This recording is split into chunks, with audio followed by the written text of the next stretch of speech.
Hello po, magandang umaga sa atin lahat mga kapatid. Nandito na naman po ang Ate Malunyo na magbibigay lang po komento or reaction or opinion kung ano na po ang itatawag natin dito po sa Magjuwa.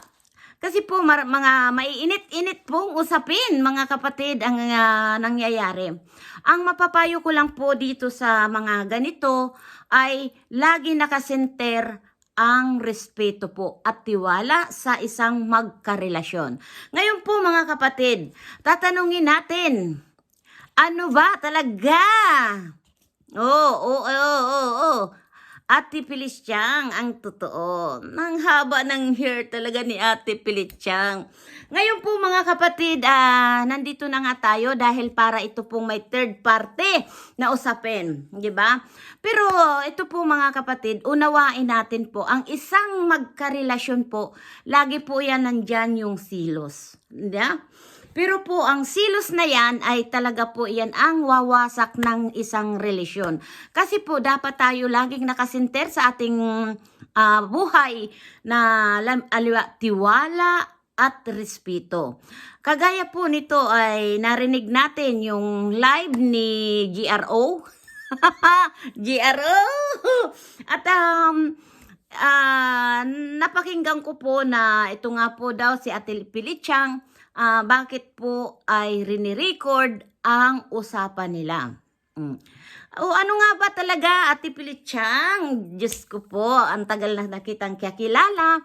Since pa na tayo po ay, alam nyo na, at nakapalo naman ako dyan sa FB mo, alam ko naman na sa isang babae, ay talagang may pangarap din na tingnan mo yung ipinost mo na yung ikinakasal, parang na lahat na babae may pangarap. Di ba? Ay talagang normal po yun sa isang babae na mangangarap tayo na maikasal, di ba? Kaya naiintindihan din kita at lalong-lalo na yung sinabi mo nga na sana ay makatagpo ng tamang tao. Di ba? Napaka ano po yun talaga, normal po yun talaga sa isang babaeng nangangarap. At dito nga po sa usapin ninyo ni GRO, ay parang nangyayari dito, ito si GRO nagsisilos, di ba? Parang pinagsisilusan dito ay si Daddy D. Ay, ang pogi ni Daddy D talaga. Pero po talaga mga kapatid, wag tayo po yung seryoso pong usapan na palagay ko hindi naman po talaga mangyayari na yun na si Daddy D ay magiging third party. Dito sa usapan ng magjuwa. Parang sana naman po ay wag tayong mandamay at ito nga po ay sa live ni Daddy D, nandoon din ako, nakikinig po ako at minsan po ako, alam niyo naman si Daddy D ay may pagka-komedyante. Tawang-tawa po ako, 'di ba? Sana naman po yung mga ganito ay ilabas nyo ang dapat maging seryoso kayo dahil alam nyo naman may pinagsamahan kayo. Dapat po ito ay private nyo nang pinag-usapan. Yung bang nag-usap kayong may nahon, kung wala na, tapusin nyo sa magandang paraan na ganito, ako nawala na ng tiwala sa'yo at ganito hindi na mag-work ang ating nabuong pagmamahal at sana ay matapos na dito at respetuhin na lang natin kung hanggang lang saan ang relasyon natin. Sana dapat doon. Hindi na po umuntong dito sa social media kagaya dito po kay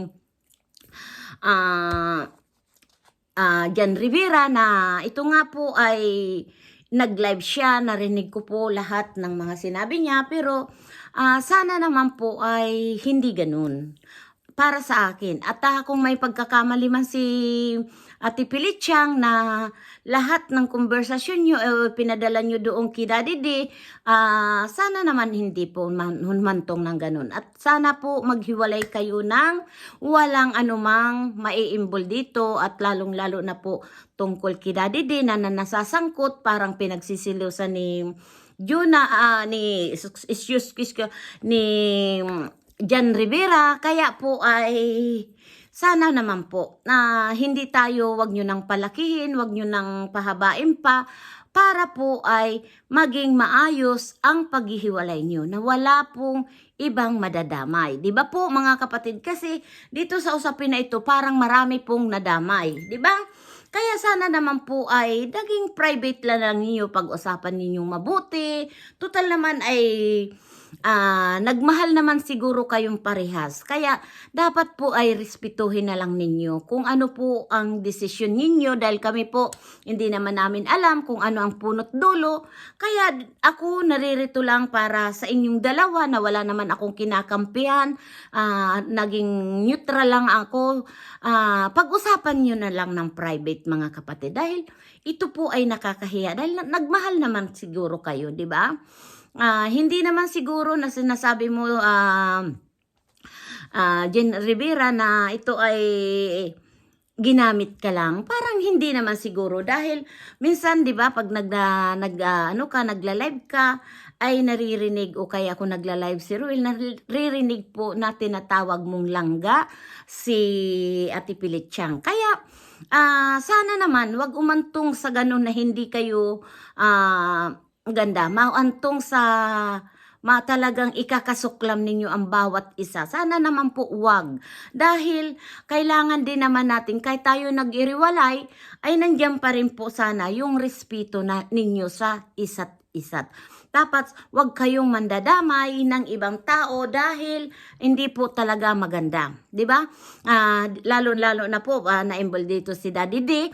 Sana po ilabas nyo diyan dahil kung nagsisilos ka man na Junars, pinagsisilusan mo si Daddy D, ay sana naman at narinig ko naman na humingi ka ng panghumanhin at tawa dito sa pamilya Morales. Kaya sana matapos na dito na tuldukan nyo na ang inyong paghiwalay na sana wala na dahil nagsalita na rin naman si Ate Pilitsyang na narinig ko nga po ito doon sa live ni Sir Arpen, ni Faricoy, na narinig ko po yun doon na talagang yung pagsasabi ni Ate Pilitsyang. Kaya tapusin na natin to. Nangyari na at total siguro naman may pinagsamahan naman kayo, yung nagmahala naman kayo, 'di ba? Kahit hindi pa kayo nagkikita at sa ano lang ay sana naman respeto, 'di ba? At ikaw naman Jan Rivera, sana hindi ka naman na nag-live at alam ko naiintindihan kita na nagsilos ka. Pero yan ay dapat po pinag-uusapan talaga dahil dapat wag tayo mandadamay. At yung tungkol naman dun sa mga palipad-lipad at mga pag-irresponsor, ay wag mo nang yun, dahil normal lang po yun na tayo po ay nagpapalipad at nag-i-sponsor ay normal yun. Wag po natin dun gagawin na dahilan at normal yun na naiintindihan po natin. At ako po talaga, kung talaga tayo nagsisilos o kung talagang mahal natin, harapin natin. 'Di ba? Mag-usapan ng private. Hindi yung inilive mo pa. At ito naman si Ate Pilitsyang talagang haba-haba ng hair. At talaga naman. At ako talaga dito ay wala akong masasabi dito pag about sa magjowa. Dahil talaga kung talagang mahal nyo ang isa't respeto lang. At malay nyo, magkabalikan pa kayo at pagdating ng araw ay kayo talagang tinadhana ng may kapal. Kaya iwasan nyo yung makakasakit kayo sa bawat isa. Huwag kayong magkasakitan at na mauwi sa hindi maganda. Yung masusuklam ka, pakakasuklaman mo yung isang tao, 'di ba? Kaya sana ay tumahimik na lang kayo. Pagalingin ninyo ang inyong puso sa tahimik na paraan. Yun lang ang masasabi ko sa inyong dalawa, Jan Rivera at kay Ate Pilitsyang. Yun lang, wala akong masasabi doon na against sa inyong dalawa. Ay normal yung talagang sa magjuwa ay nagkakaroon ng hindi maganda. Minsan kasi yung silos doon na uuwi ang pag-aaway ng isang magkarelasyon, di ba? Kaya iwasan po natin. Ang tangi ko lang dahil sa experience ko po, kung may hindi kayo pag-uunawaan, kung mainit ang kailangan tayo ay maging malamig. Di wag tayong sasagot basta. At pag nakatapos na at wala na hindi na siya masyadong nagagalit at doon po magsalita ka. Para hindi po kayo magbanggaan. Ganun po ang maganda sa isang magkarelasyon. Yun lang ang masasabi ni Ate Malunyo. Marami pong salamat. God bless you. At sana po ay tuloy-tuloy lang. Pag-good vibes na lang tayo. Marami pong salamat sa aking mga followers, viewers. Thank you very much. God bless you. Bye-bye you. Love you, love you.